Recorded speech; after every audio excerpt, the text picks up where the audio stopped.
Du bureau de l'Assemblée de la CENI. Deuxièmement, nous avons été attaqués, et ça c'est très grave. On a laissé entrer des personnes, des hommes armés, à l'intérieur de l'hémicycle, et qui ont touché même sur l'intégrité physique des députés du FCC. Nous disons non. Troisièmement, vous venez de voir l'ambiance.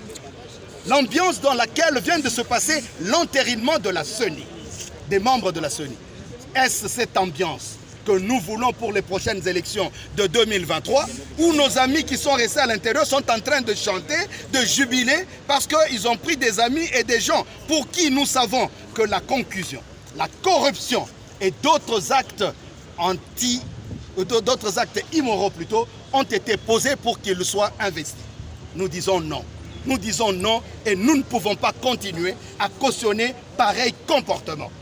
Voilà pourquoi nous disons que comme hier c'était le RAM, aujourd'hui c'est dans le même cadre que l'entérinement de la CENI a été mis en place. Nous disons que le peuple congolais doit savoir se prendre en charge.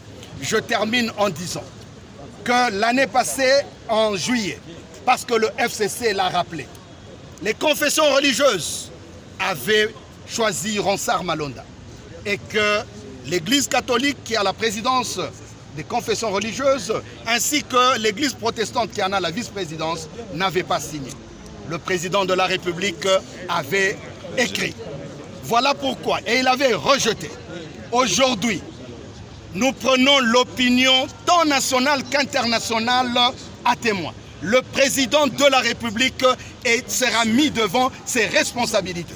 Nous attendons la même lettre de refus de l'entérinement, surtout que ça s'est passé aujourd'hui dans un contexte chaotique, dans un contexte de désordre. La lettre du président, signée par le président de la République lui-même. Elle est là. La signature. Voilà.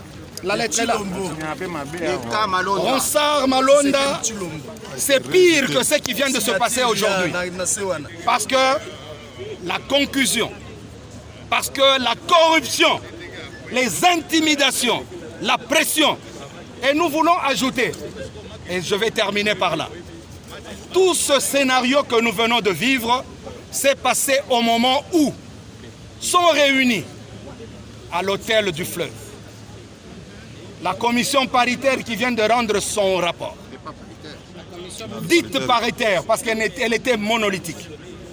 Ils étaient logés dans la même enceinte, pour ne pas dire dans le même hôtel, que les 6 responsables des confessions religieuses qui ont choisi le candidat qui vient d'être désigné. Nous disons que la commission dite paritaire était là.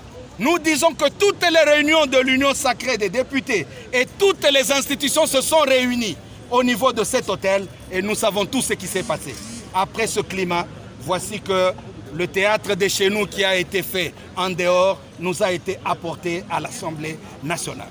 Nous disons non et nous invitons le peuple congolais à se prendre en charge. Car si c'est dans ce climat que se dérouleront les élections de 2023, nous pouvons y mettre une croix. Et nous en appelons parce qu'il faut faire des propositions concrètes. Le FCC, dans toutes ses déclarations, a appelé à un large consensus national.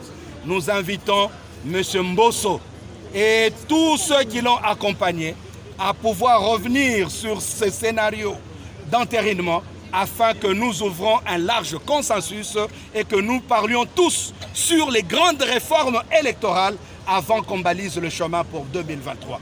Et nous disons, le FCC tient aux élections.